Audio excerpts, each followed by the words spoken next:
Hello friends, स्वागत है आपका हमारे learning platform GK with me पर। तो आज की इस क्लास में हम पढ़ेंगे सोशल साइंस का चैप्टर वाइस प्रेसिडेंट से रिलेटेड। आपको पता होगा इससे पहले वाली क्लास में मैंने आपको बहुत सारे चैप्टर्स करा दिए हैं। इसमें मैंने आपको प्रेसिडेंट के बारे में पढ़ाया था। वैसे इससे पहले बहुत सारी क्लासेस में आपको करा चुकी हूँ, जिसमें आपका ना बहुत इंपॉर्टेंट जो भी टॉपिक्स हैं ना वो कवर हो चुके हैं। और आज की क्लास में हम पढ़ेंगे वाइस प्रेसिडेंट के बारे में। इसके साथ साथ हम इसमें जानेंगे प्राइम मिनिस्टर के बारे में। इसके साथ साथ हम इसमें जानेंगे इस क्लास में जो आपके यहाँ पर जो उप प्रधानमंत्री होते हैं उनके बारे में। ठीक है, तो ये क्लास आपकी हेल्पफुल रहने वाली है। इसमें से मतलब ये जो क्लास है ना ये बेस्ड है आपके प्रीवियस ईयर्स पर। ऐसे ये जो इसमें जितने भी मैंने क्वेश्चंस ऐड किए हैं वो कहीं ना कहीं किसी न किसी एग्जाम में पूछे गए हैं और मैंने उन्हीं टॉपिक्स को इसमें ऐड किया है। तो अगर आपको इसका पीडीएफ चाहिए तो आप हमारा टेलीग्राम चैनल ज्वाइन कर सकते हैं। मैं टेलीग्राम पर ये वाली वीडियो जो है वो शेयर कर दूंगी। टेलीग्राम का लिंक भी कमेंट सेक्शन में पिन कर दूंगी। ठीक है, तो ये पीडीएफ मैं आपको वहाँ पर भेज दूंगी। तो स्टार्ट कर देते हैं आज की क्लास। जैसा कि आप देख रहे हैं ये चाहे आप कोई भी एग्ज़ाम की तैयारी कर रहे हैं सभी के लिए इम्पोर्टेंट रहने वाली है।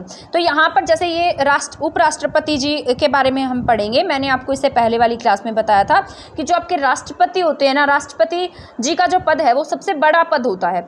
ठीक है, यहाँ पर जो राष्ट्रपति जी हैं, राष्ट्रपति के बाद सेकेंड जो हाईएस्ट रैंक का जो पद माना जाता है वो आपके उपराष्ट्रपति यानी कि आपके वाइस प्रेसिडेंट का होता है। ठीक है, तो वाइस प्रेसिडेंट का सेकंड हाईएस्ट रैंक होता है आपके इंडिया में। और इसमें यहाँ पर ये जो हमने वाइस प्रेसिडेंट की जो पोस्ट है ये कौन सी कंट्री से लिया या कौन सी कंट्री के संविधान से प्रेरित होकर हमने इसे हमारे संविधान में शामिल किया है, ऐसा भी आपसे पूछा जा सकता है।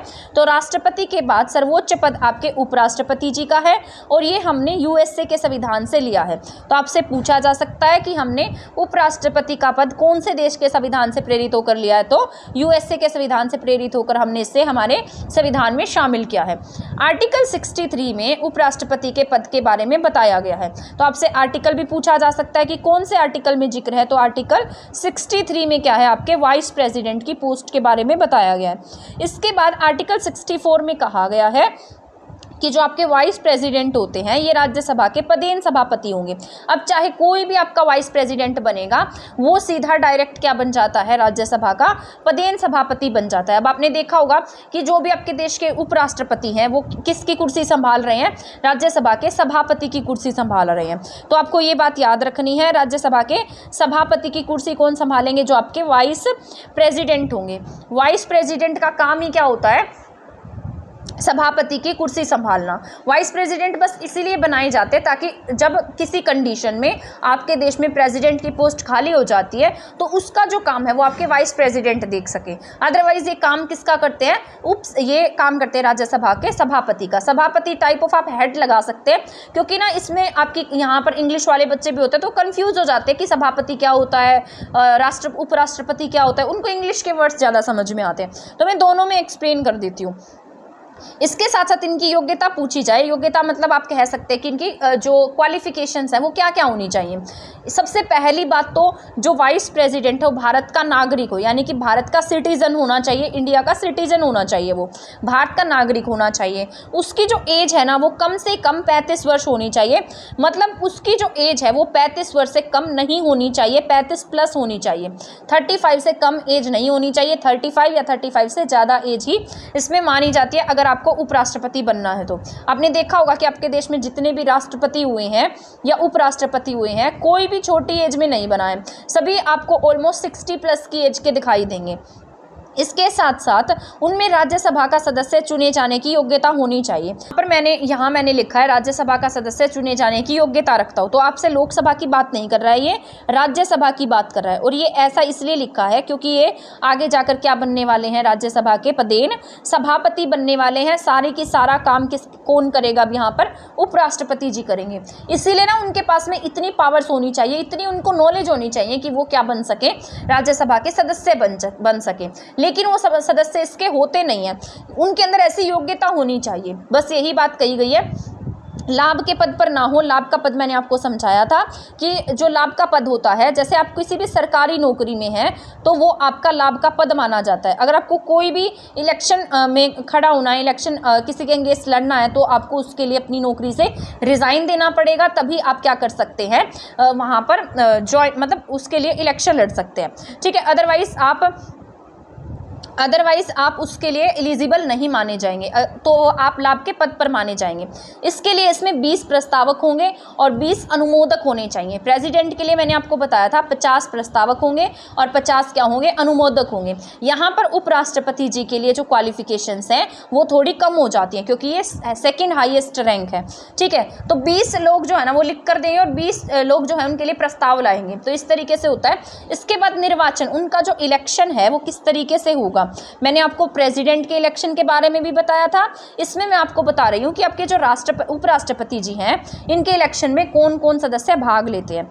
हमने जब राष्ट्रपति जी के बारे में पढ़ा था तब मैंने आपको बताया था कि आपके राष्ट्रपति के इलेक्शन में जो हिस्सा लेने वाले हैं वो जैसे आपके लोकसभा के सदस्य होंगे, राज्यसभा के सदस्य होंगे, साथ साथ उसमें विधानसभा के सदस्य भी शामिल होते हैं। लेकिन आपके यहाँ पर हम पढ़ लेते हैं, यहाँ उपराष्ट्रपति के चुनाव में संसद के दोनों सदनों के सदस्य मिलकर चुनाव में पार्टिसिपेट करते हैं, यानी कि यहाँ पर विधानसभा के सदस्य नहीं आएंगे। उपराष्ट्रपति जी के इलेक्शन में कौन आ रहे थे, विधानसभा के सदस्य थे।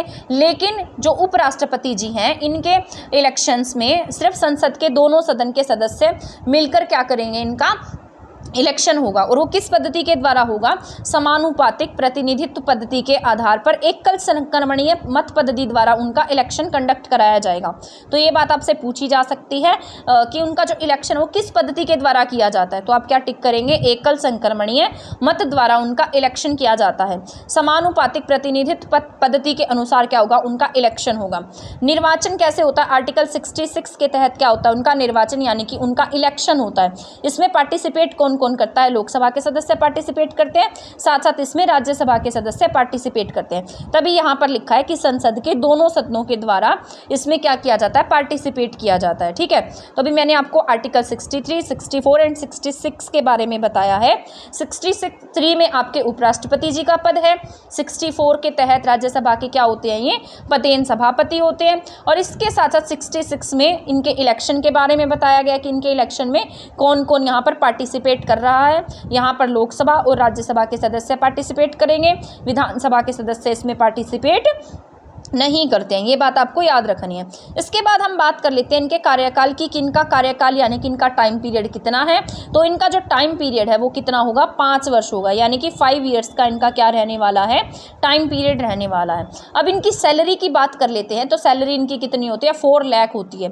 तो इनकी सैलरी अगर आपसे पूछी जाए, वाइस प्रेसिडेंट की सैलरी पूछी जाए, तो आप क्या टिक करेंगे, 4 लाख, यानी कि 4 लाख होगी।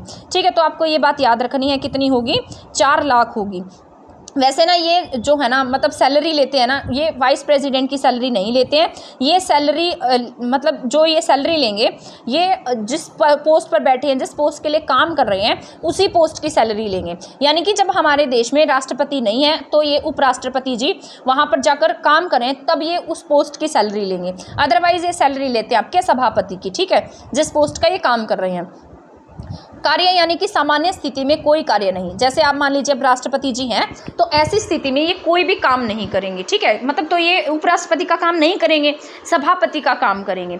आर्टिकल 65 के अनुसार असामान्य स्थिति में उपराष्ट्रपति को राष्ट्रपति का कार्याधिकार दिया जा सकता है। इस लाइन का मतलब ये है कि आपके मान लीजिए देश में कुछ ऐसा हो जाता है, जैसे आपके प्रेसिडेंट हैं अस्वस्थ हो जाते हैं या अनुपस्थित हो जाते हैं, ऐसी कोई काम हो जाता है कि वो प्रेजेंट नहीं हो पाते हैं, या किसी ऐसी कंडीशन में त्याग पत्र दे दिया जाता है, या उनकी मृत्यु हो जाती है। तो ऐसी कुछ कंडीशंस हो जाती हैं, तो उनके अनुसार जो आपके उपराष्ट्रपति जी हैं वो क्या करते हैं, असामान्य स्थिति में राष्ट्रपति के पद की जो मतलब उनका कार्याधिकार है, उनका काम है, वो खुद करते हैं। ठीक है, तो ये बात आपको याद रखनी है। और कौन से आर्टिकल में कही गई है ये बात, आर्टिकल 65 में कही गई है। 66 में मैंने आपको क्या बताया, इलेक्शन बताया है।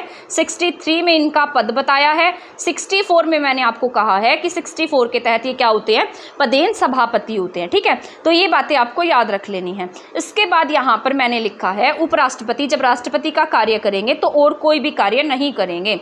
इसका मतलब ये हो गया कि मान लीजिए जब उपराष्ट्रपति जी हैं, यानी कि जब हमारे वाइस प्रेसिडेंट हैं, जब वो प्रेसिडेंट की मतलब जब वो एक्टिंग प्रेसिडेंट का काम कर रहे हैं, उस समय में वो सभापति का काम नहीं करेंगे या अदर्स कोई काम है वो भी नहीं करेंगे, तो वो केवल एक्टिंग प्रेसिडेंट की तरह काम करते हैं। ठीक है, तो ये बात आपको याद रख लेनी है, ये आपकी इंपॉर्टेंट है। अब इनकी शपथ की बात कर लेते हैं। मैंने जब आपको अनुसूचियों का टॉपिक पढ़ाया था तब मैंने आपको कहा था कि आपकी अनुसूची 3 में क्या दी गई है, 3 से शपथ बनेगा। 3 अक्षर से क्या है आपका शपथ है, और यहाँ पर इसमें क्या है शपथ दी गई है, लेकिन इसमें शपथ नहीं है राष्ट्रपति की, उपराष्ट्रपति की और राज्यपाल की। उन तीनों की शपथ उनके आर्टिकल्स में दी गई है। तो अब आर्टिकल 69 में किसकी शपथ देखने को मिलेगी आपको, उपराष्ट्रपति यानी कि आपके वाइस प्रेसिडेंट की शपथ देखने को मिलती है। किसमें, आर्टिकल 69 में। इनकी अनुसूची में इनकी शपथ नहीं दी गई, तो ये बात आपको याद रखनी है सॉरी, ये आपकी इंपॉर्टेंट है। इसके बाद है डॉक्टर जाकिर हुसैन व फखरुद्दीन अली अहमद का निधन होने पर वीवी गिरी और बीडी जत्ती क्या रहे थे, कार्यवाहक उपराष्ट्रपति रहे थे। तो ये बात याद रखनी है, प्रेसिडेंट रहे थे, एक्टिंग प्रेसिडेंट की तरह काम किया था इन्होंने। डॉक्टर जाकिर हुसैन और फखरुद्दीन अली अहमद क्या थे, उस समय में प्रेसिडेंट की पोस्ट पर थे, और ना मतलब प्रेसिडेंट की पोस्ट पर रहते रहते उनकी क्या हो गई, डेथ हो गई। तब उस समय में क्या बनाया गया, कुछ समय के लिए एक्टिंग प्रेसिडेंट बनाए गए। तो वो कौन थे, वीवी गिरी थे, और इनके साथ साथ जब फखरुद्दीन अली अहमद की डेथ होती है तो बीडी जत्ती क्या बन जाते हैं, एक्टिंग प्रेसिडेंट बन जाते हैं। तो ये बात याद रख लेनी है, ये इंपॉर्टेंट पॉइंट है। ठीक है, तो यहाँ पर प्रेसिडेंट आएगा, एक्टिंग प्रेसिडेंट थे।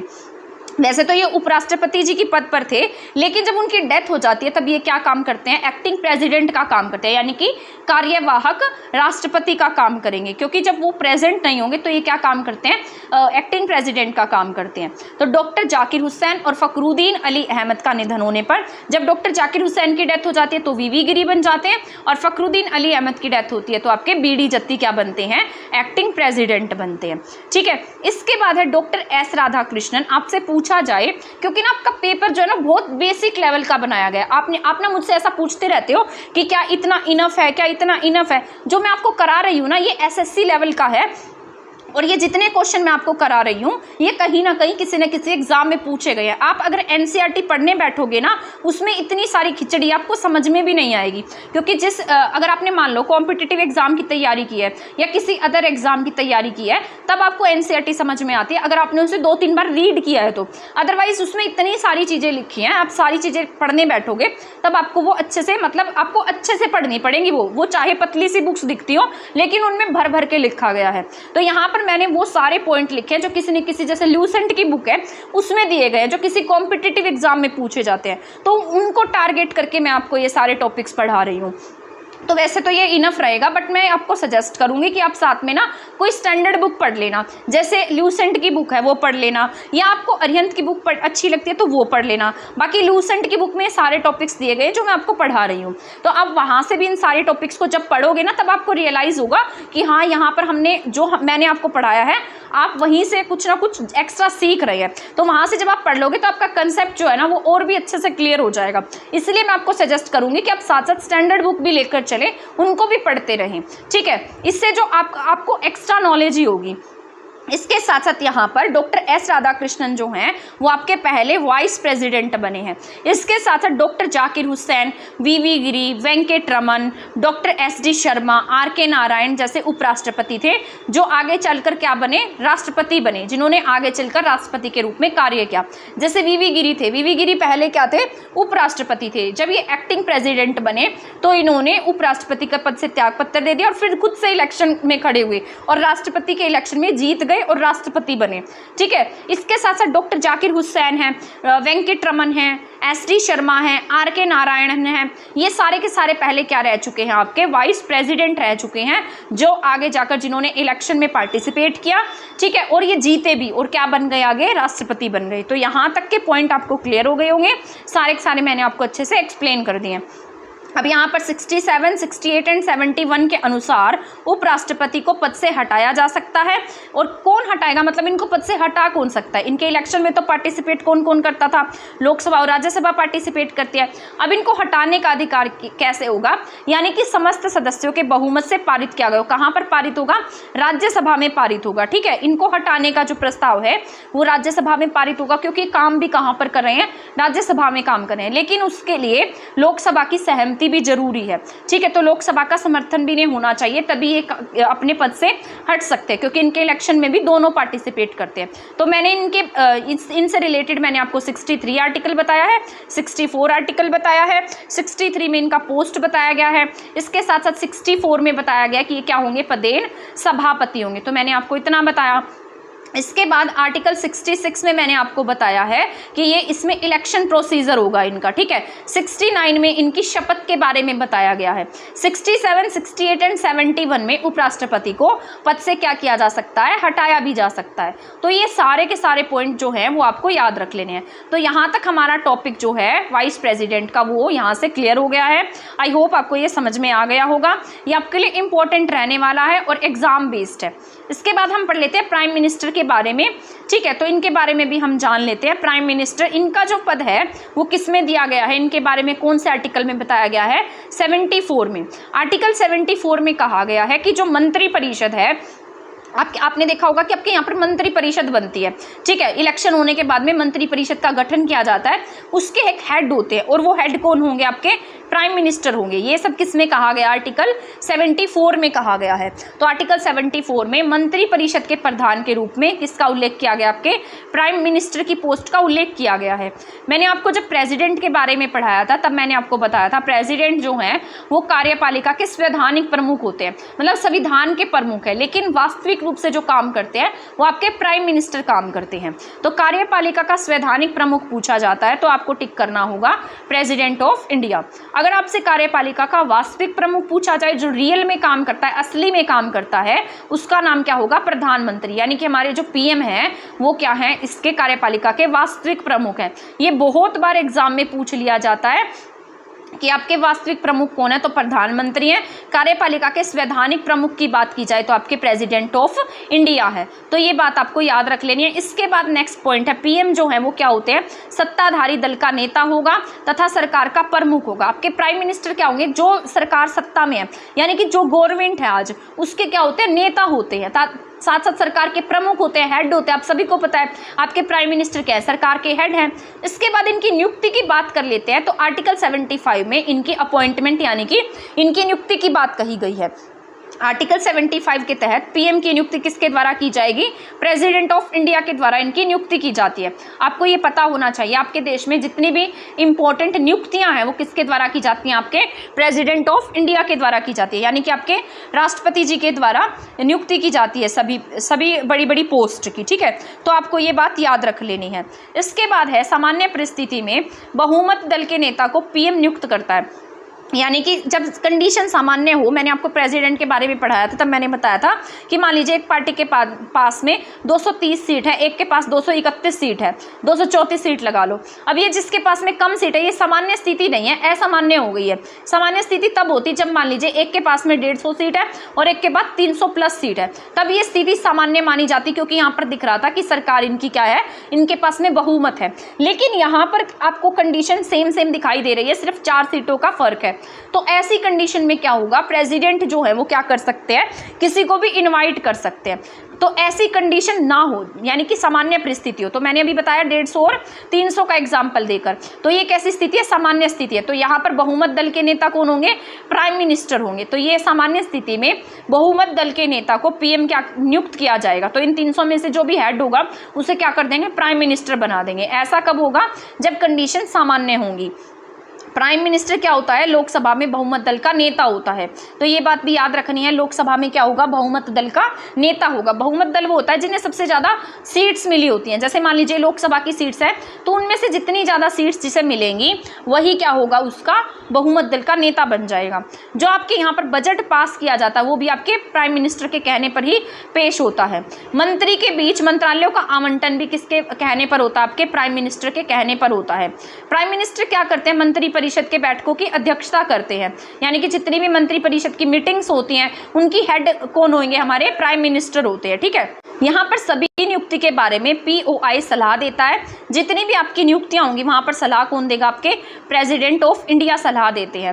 राज्यपालों की नियुक्ति का वास्तविक निर्णय प्रेसिडेंट ऑफ इंडिया के द्वारा ही लिया जाता है। मतलब यहाँ पर सभी नियुक्ति के बारे में PIO को सलाह देते हैं और जो इनकी नियुक्ति का वास्तविक निर्णय POI के द्वारा नहीं, PM के द्वारा लिया जाता है। ये बात लिखनी थी मैंने यहाँ पर, क्योंकि वास्तविक जो रियलिटी में जो डिसीजन है वो कौन लेता है? आपके प्राइम मिनिस्टर लेते हैं, ठीक है। और वो किसे बता देते हैं? जाकर आपके प्रेसिडेंट को बता देते हैं और प्रेसिडेंट फिर क्या करेंगे? उन्हें नियुक्त कर देते हैं।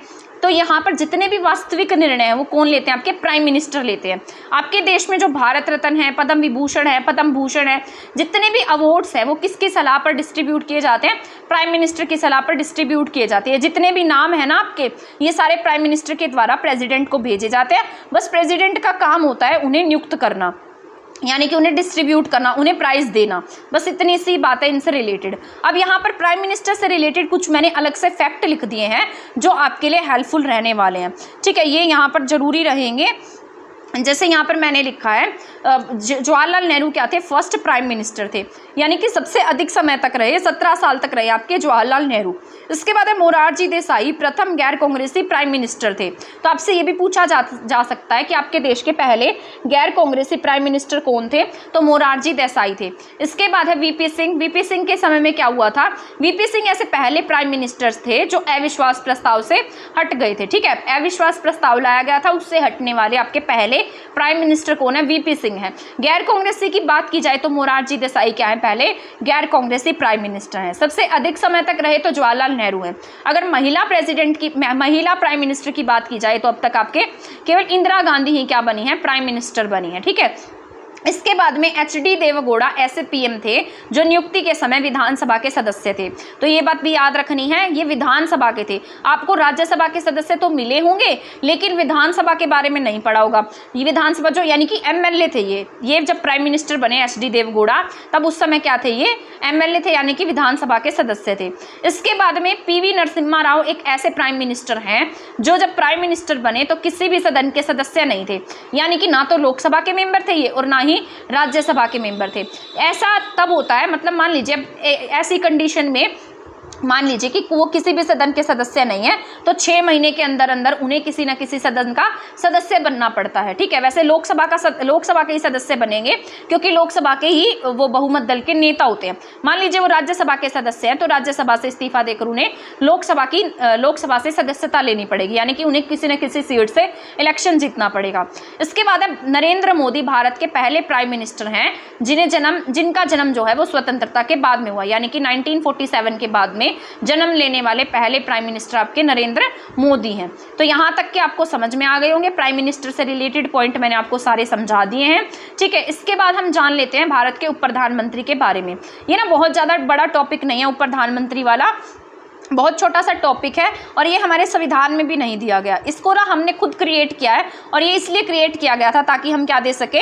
सम्मान दे सके। हमारे आप सभी को पता है सरदार वल्लभ भाई पटेल जी हमारे देश के पहले यहाँ पर जो उप प्रधानमंत्री बने थे वो उनके लिए ये पोस्ट क्रिएट की गई थी क्योंकि उन्होंने देशी रियासतों का एकीकरण किया था। ऐसा कहा जाता था कि जो प्राइम मिनिस्टर हैं वो सरदार पटेल जो है प्राइम मिनिस्टर की कुर्सी के हकदार है, तो उन्हें रिस्पेक्ट देने के लिए हमने क्या बना दिया? उन्हें भारत का उप प्रधानमंत्री बना दिया। तभी मैंने यहाँ पर लिखा है संविधान में ये शब्द क्या है आपका? साइलेंट है, यानी कि संविधान में इसका जिक्र कहीं भी नहीं किया गया, सर्जन पद है। उप प्रधानमंत्री क्या होते हैं? कैबिनेट मंत्री के रूप में शपथ लेते हैं। तो आपसे पूछा जाए आपके देश के जो वाइस प्राइम मिनिस्टर होंगे वो किसके रूप में शपथ लेंगे? कैबिनेट मंत्री के रूप में शपथ लेते हैं। और ना ये ऐसा जरूरी नहीं है कि हर साल बनाए जाएंगे, जब जरूरत पड़ेगी, यानी कि जब आपके PM की टक्कर में कोई PM के बराबर का हो जिसकी रिस्पेक्ट बहुत ज्यादा हो तभी हम क्या बना देते हैं? उप प्रधानमंत्री बना देते हैं। ये हर बार नहीं होता है, ये बहुत कम कंडीशंस में देखने को मिलता है।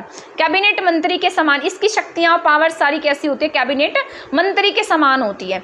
PM की अनुपस्थिति में ये क्या कर सकते हैं? जैसे मान लीजिए जैसे अब आपके प्रेसिडेंट नहीं है तो प्रेसिडेंट, तो आपके जो वाइस प्रेसिडेंट हैं वो कुर्सी संभालते हैं। वैसे ही जब मान लीजिए प्राइम मिनिस्टर नहीं है तो मंत्रिपरिषद की अध्यक्षता कौन करेंगे? आपके वाइस प्रेसिडेंट कर सकते हैं। सरदार पटेल क्या थे? आपके पहले उप प्रधानमंत्री थे। मोरारजी देसाई ऐसे पहले उप प्रधानमंत्री हैं जिन्होंने क्या संभाला है? प्राइम मिनिस्टर का पद भी संभाला है। तो ये बात आपको याद रख लेनी है। जितने पॉइंट मैंने आपको आज की क्लास में पढ़ाए हैं सारे के सारे आपके लिए हेल्पफुल रहने वाले हैं और ये आपके एग्जाम ओरिएंटेड है। इसके साथ साथ आपका अगर मन करता है तो आप ल्यूसेंट से जरूर पढ़िएगा, वहां से आपके कंसेप्ट और भी क्लियर हो जाएंगे और आपको पता लगेगा कि आपको कितना समझ में आ रहा है। ठीक है, तो ल्यूसेंट की बुक से पढ़ना भी नहीं भूलिएगा। ल्यूसेंट में ना पॉलिटी के चैप्टर्स दिए गए, बहुत ज़्यादा पॉलिटी नहीं है। जितना आपके एग्जाम के लिए जरूरी है वही पॉलिटी उसमें दी गई है, उतनी ही हिस्ट्री वहाँ पर दी गई है।